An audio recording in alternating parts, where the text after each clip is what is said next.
You're watching a special edition of Pronews 7 at 10. The Pronews 7 Talk K2. Here's Jay Ritchie. Good evening and welcome to part 2 of our up-close look at the K-2 issue. We got things started 2 weeks ago, but that really barely scratched the surface, so we decided to do this follow-up on Pronews 7 Talk tonight. Half of our original panel is back tonight. We added 2 other guests who I'm sure will provide some very interesting perspective. Lavisa Matthews is back with us tonight. She represents Impact Futures, the group that's spearheading a statewide K-2 awareness campaign right now. One of our new panelists is Randall Sims, the district attorney for Potter and Armstrong counties. James Farron has returned for part 2. He, of course, is the Randall County District Attorney. And also joining us is Walt Weaver, a defense attorney who we understand is representing a panhandle defendant who may be charged with selling that substance. Panelists, we appreciate that you are all with us tonight. On part 1 of our discussion 2 weeks ago, we showed you some undercover footage Pronews 7 shot trying to buy some synthetic marijuana. We had 2 teens out looking for it. At the Up and Smoke shop, they learned the lingo and where they'd find it. At the Green Gorilla, they were referred to Planet X, the only shop that we found that sold herbal incense. The teens got carted behind 2 other customers who were buying the stuff, and they were told they could not get in. But we sent some over 18s back there and saw how easy it was to buy it. Days later, we went back to interview the owners, but we were told they were out of town. How easy or tough is it to pursue cases like that? Potter County Attorney Scott Brumley said his office doesn't get into felony cases, just misdemeanors. And Randall Sims told us his office has researched all kinds of ways to come after them, including through tax code and labeling laws, but up to now, it's been unsuccessful. I can also tell you that since our talk program 2 weeks ago, the owners of Planet X approached Pronews 7 and requested a seat at any future examination of the K-2 issue. We did extend that invitation in recent days, but those owners then declined the invitation on the advice of their attorney. Randall Sims, let's start with you this evening. You mentioned that you recorded and you watched our program last time around, and when you got back from an out-of-town trip, you watched it. Thank you very much for that. What comments would you make to kick things off tonight? I guess I've really got 2. The 47th District Attorney's Office hasn't been presented a case in regards to K-2 at all. If we do, we'll handle it just like we will any other case. If there's sufficient evidence to prosecute it, we're going to. If there's not, we won't. And the other thing that I think is very important to say is parents need to get involved in this situation and watch what their children are doing.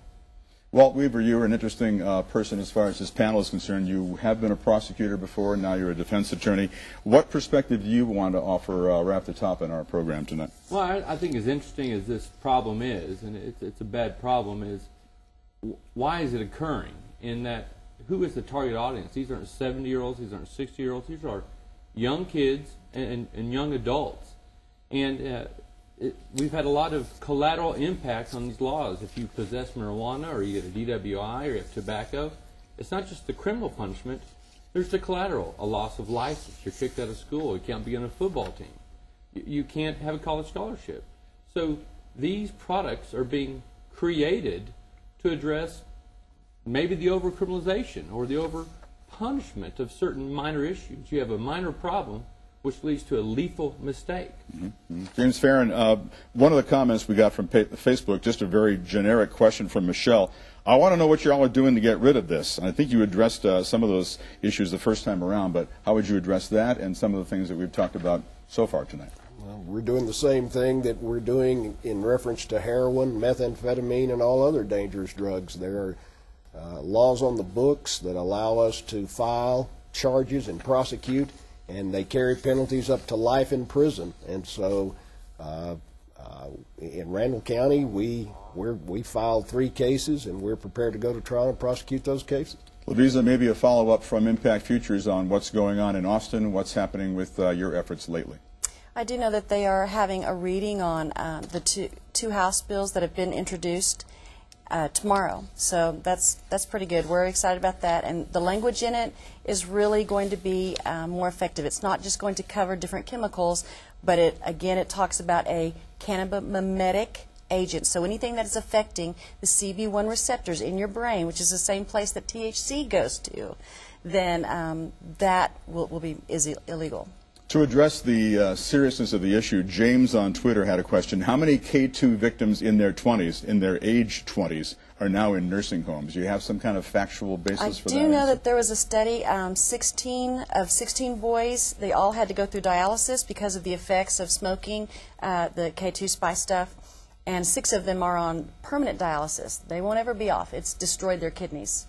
Maybe one of you has another comment about the dangers that you've seen in some of the cases you've seen across the board before we go to our first break. It's not, K2 or any of these drugs,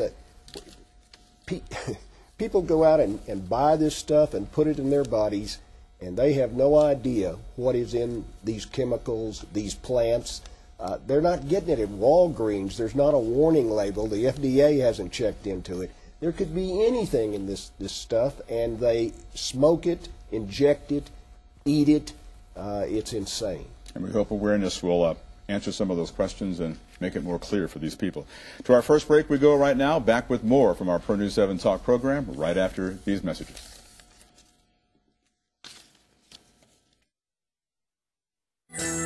You're watching a special edition of Pronews 7 at 10. The Pronews 7 Talk K2. Here's Jay Ritchie. Welcome back. As we have mentioned, there are a few bills addressing the K2 issue that are being talked about now in Austin. Yesterday I talked with Amarillo lawmaker John Smithy about the problem. He told me he hasn't done all that much research into it yet, but he knows it is a serious matter. I've just heard reports about the dangerousness of the substances, not only the synthetic marijuana, but some of the other drugs that are manufactured in similar ways. And so I would certainly support any effort to, make our laws stronger to try to protect citizens from those types of drugs. And certainly to enhance the enforcement of those laws. There are a lot of hidden dangers in some of these substances that a lot of the users aren't even aware of, that can have an impact for years to come and can do permanent damage to not only individuals but to families as well. Smithy calls it a pressing issue the legislature needs to act on and hopefully will act on this session.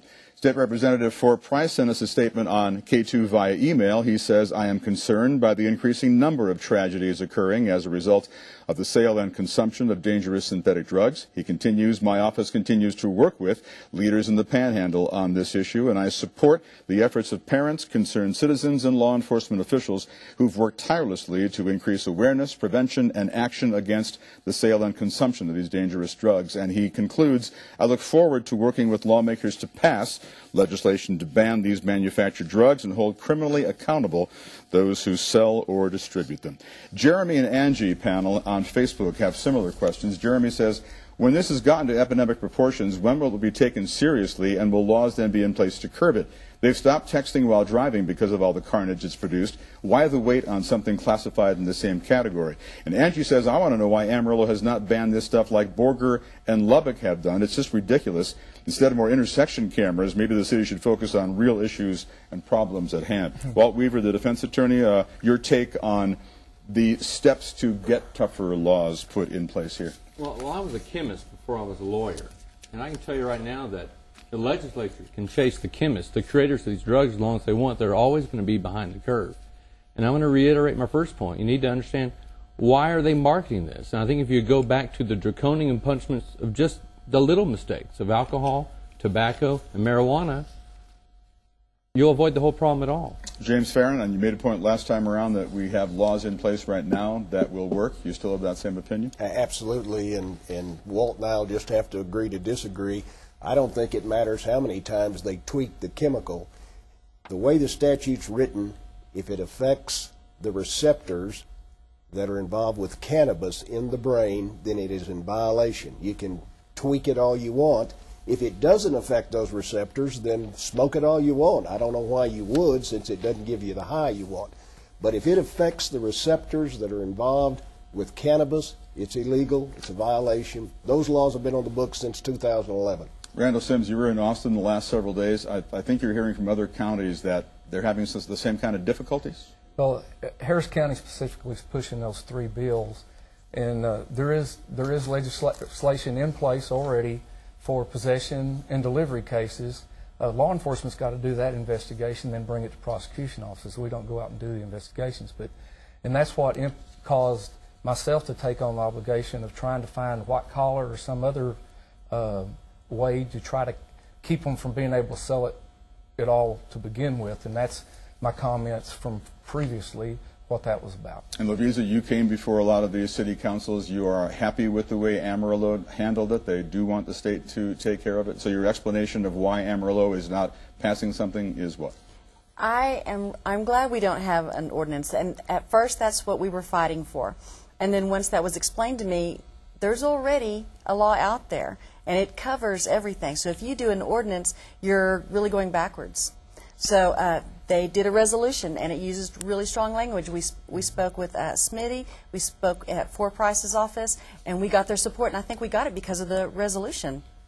We're going to go to break a little bit earlier this time around to save more time for this next segment. I really want your take on, we have a lot of comments on that of people that say if we legalize the real stuff, this stuff will go away. And they have some very strong comments on that. So we'll get their take on that in segment 3 right after this.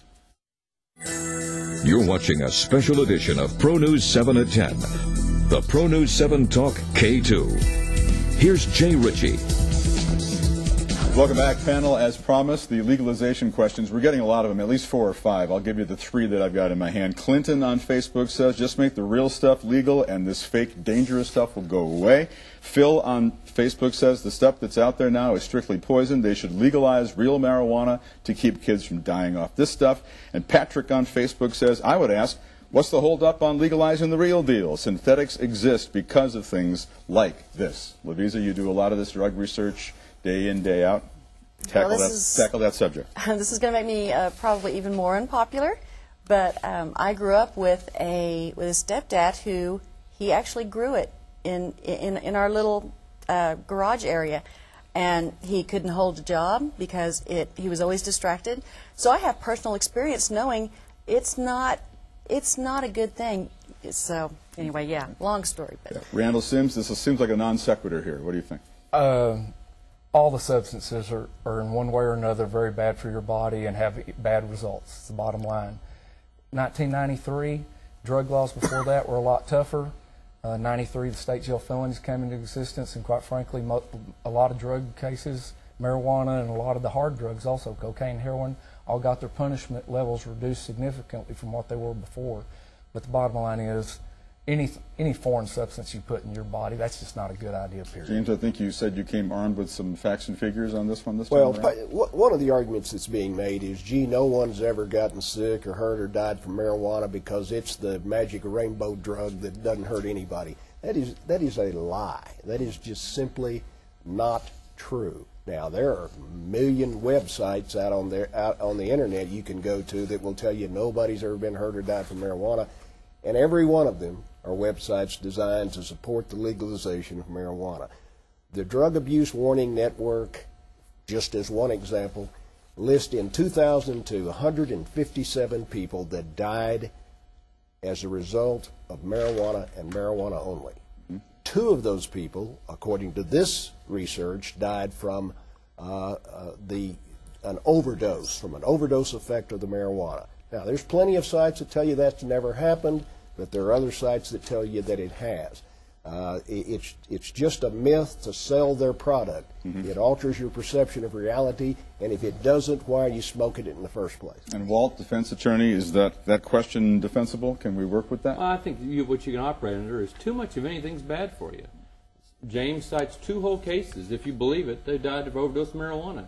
How many thousands are killed with alcohol? How many thousands are killed with tobacco smoking, lung cancer, liver cancer? So our society can adjust to this, and I think if you decriminalize certain aspects of it, smaller amounts, it'd be a better place. And again, Walt and I'll just have to agree to disagree. It seems to me a non sequitur, an illogical approach to a problem to say, well, alcohol and tobacco kill a lot of people, so we should legalize some other drugs that kill more people. Or also make criminal spray paint, gasoline. People are huffing that. So there's a line that we crossed here that is commonsensical. I got to get to you, Randall. This is a question that came from Facebook, John. Why is it that everybody understands the importance of the ban and the harmful effects of K2, yet Potter County is the only county that says they cannot go after the shops, especially after the Randall County DA said last time that Randall County will aggressively prosecute? Now, for one thing, I know that Potter County is not the only one that is having trouble, getting into that situation, but I believe you said no cases have come to you yet. Is that the one thing? That's correct. As I started off tonight, we haven't received any cases in the 47th District Attorney's Office, and law enforcement's got to bring those to James and I for us to be able to do our business. We're not in the business of investigation. We're in the business of following up and seeing that justice is done and prosecute those that need to be prosecuted and not prosecute those that don't need to be. But in that same light, that again, I'll allude to the reason I looked into the white-collar stuff was in an effort to try to get it to where they're not even going to be able to get the stuff in here to sell it over labeling issues, tax issues, or any of those things that we might could try to do. So I don't know where the myth came from or where that rumor got started that Potter County's not going to do anything. I feel confident Scott's office feels the same way I do because, quite frankly, the oath of office that James, myself, and Scott take are to follow the laws of the state of Texas. Lavisa, let's end with you. We have one more question, but just there's one answer. Dora on Twitter was asking, active education in schools and community will create awareness for zero tolerance. But is awareness and education all that we have to do? Oh, no. I think that those two things definitely help, and laws on the books, that definitely helps. But I really think it starts at home. I think that the mom, the dad, and I've had lots of phone calls from grandparents who now have those kids at home with them, and they're raising them. You have to be aware of what your kid's doing. You have to talk to them. And even though it gets really uncomfortable, you have to talk to them about that. Hopefully this will go a long way toward that. So Lavisa, Randall, James, and Walt, thank you so much for sharing tonight and being part of that movement. We hope to get that done properly. Ryan James has the weather for you right after this break.